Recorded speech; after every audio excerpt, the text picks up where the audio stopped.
এইদৰে দালি বনাই খালে খুব টেষ্টি আৰু সোৱাদ লগা হয়। হেল্ল' সকলোকে নমস্কাৰ। আজি মই মচুৰ দালি আৰু আলু দি এটা ৰেচিপি লৈ আহিছোঁ। আশা কৰোঁ আপোনালোকে ভাল পাব। তাৰ কাৰণে লৈছোঁ মই অকণমান মচুৰ দালি, ভালদৰে এইখিনি ধুই ল'লোঁ, ধুই চাফা কৰি ল'লোঁ। 2টা বিলাহী মিডিয়াম চাইজৰ, 2টা সৰুকৈ পিঁয়াজ, 2টা সৰু সৰু আলু দীঘল দীঘলকৈ কাটি লৈছোঁ, আদা ৰচুনৰ পেষ্ট এটা জলকীয়া সৰু সৰু কাটি লৈছোঁ। জলকীয়া আপোনাৰ নিজৰ ইচ্ছামতে দিব। আশা কৰোঁ আপোনালোকে অকণমান হ'লেও ভিডিঅ'টো চাই ভাল পাব। যদিহে চাই ভাল পায় লাইক, শ্বেয়াৰ আৰু ছাবস্ক্ৰাইব কৰি দিবলৈ নাপাহৰিব। প্ৰথমতে কেৰাহী এখন পাতি ল'লোঁ, তাত অকণমান তেল দি লৈছোঁ। তেল অকণমান বেছিকৈ দিছোঁ, যিহেতু আলুখিনি মই প্ৰথমতে ফ্ৰাই কৰি ল'ম, সেইটো কাৰণে তেল অকণমান বেছি দিছোঁ। প্ৰথমতে আলুখিনি দি লৈছোঁ, ফ্ৰাই কৰি লৈছোঁ। আলুখিনি হাফ ফ্ৰাই হৈ গ'ল, মই এইখিনি এতিয়া ওলাই লওঁ।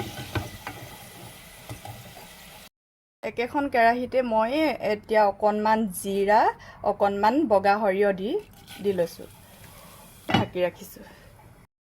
জলকীয়া কেইটা দি দিছোঁ।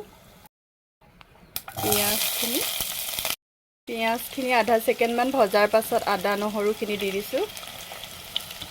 এতিয়া এইখিনি ভালদৰে ভাজি লওঁ, কেঁচা গোন্ধটো আঁতৰাই লওঁ। এইখিনি ভালদৰে আদা ৰচুন আৰু পিঁয়াজখিনি ভালদৰে সিজি গ'ল। এতিয়া এটা কেঁচা জলকীয়া কাটি থৈছিলোঁ, এইটো দি দিছোঁ। 1 চামুচ ৰেড চিলি পাউডাৰ, প্ৰয়োজন মতে নিমখ, হালধি, ধনিয়া পাউডাৰ। মছলাখিনি ভালদৰে মিক্স কৰি অকণমান সময় ভাজি ল'লোঁ। এতিয়া মই বিলাহীখিনি দি দিম। বিলাহীখিনি মই ইয়াৰ গুটিটো উলিয়াই লৈছোঁ, মন কৰিছেনে? গুটিটো উলিয়াই লৈছোঁ। গুটিটো উলিয়াই সৰু সৰুকৈ কাটি লৈছোঁ। গুটিটো দিলে হজম হ'বলৈ অকণমান টাইম লাগে, সেইটো কাৰণে গুটিটো এৰাই কাটি লৈছোঁ। এইখিনি ইয়াত এতিয়া দি দিম, ভালদৰে গলাই ল'ম, মানে সিজাই ল'ম। বিলাহীখিনি দিয়াৰ পাছত ভালদৰে এইখিনি মিক্স কৰি অকণমান সময় ভাজি লওঁ, ঢাকি ৰাখিম। এইখিনি 5 মিনিটমান সময় ঢাকি ৰাখিম সিজিবলৈ কাৰণে। বিলাহীখিনি ধুনীয়াকৈ সিজি গ'ল। এতিয়া মই ইয়াত ধুই থৈ দিয়া দালিখিনি দি দিম। দালিখিনি দি গৰম পানী ব্যৱহাৰ কৰিম। গৰম পানী দি 15 মিনিটমানৰ কাৰণে সিজিবলৈ দিম। কেৰাহীত বনোৱা দালি আৰু কুকাৰত বনোৱা দালি বহুত পাৰ্থক্য হয় ন। কেৰাহীত বনালে খাবলৈ টেষ্টি হয়, আৰু এনেদৰে বনাই খাবচোন, বহুত টেষ্টি লাগে। তেতিয়া ৰুটিৰ লগতো খাব পাৰি, ডাঠকৈ বনালে পৰঠা, ৰুটি, পুৰি চবৰ লগতে খাব পাৰি। এতিয়া মই ইয়াত গৰম পানী দি দিম। গৰম পানী দি 15 মিনিটমানৰ কাৰণে ঢাকি ৰাখিম।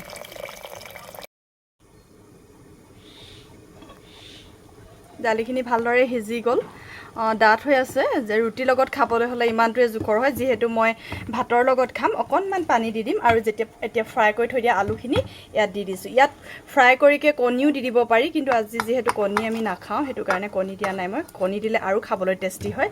এনেকৈ থ'লে মানে ৰুটিৰ লগত খাবলৈ খুব টেষ্টি হয়, আলু আৰু চব্জি নহ'লেও হয়। আৰু কিন্তু এতিয়া মই যিহেতু ভাতৰ লগত খাম, সেইটো কাৰণে অকণমান পানী দি উতলিবলৈ দিম।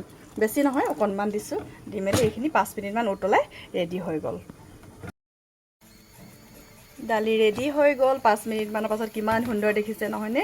এতিয়া ইয়াত মই অকণমান মান ধনিয়া দি দিম, যিহেতু এতিয়া ধনিয়া পাতৰ আন ছিজন হয়, ধনিয়া পাবলৈ নাই বেছি, সেইটো কাৰণে মান ধনিয়া দিছোঁ। যিসকলে মান ধনিয়া বেয়া পায় তেওঁলোকে নাখালে হৈ গ'ল, নিদিলে হৈ গ'ল। এতিয়া আলু দি বনোৱা দালি ৰেডি হৈ গ'ল। যিসকলে বনোৱা নাই এবাৰ বনাই খাব, আৰু খাবলৈ খুব সোৱাদ লগা হয়। তেন্তে পুনৰ এটা নতুন ভিডিঅ'লৈ আপোনালোকৰ মাজলৈ আহিম। Bye bye.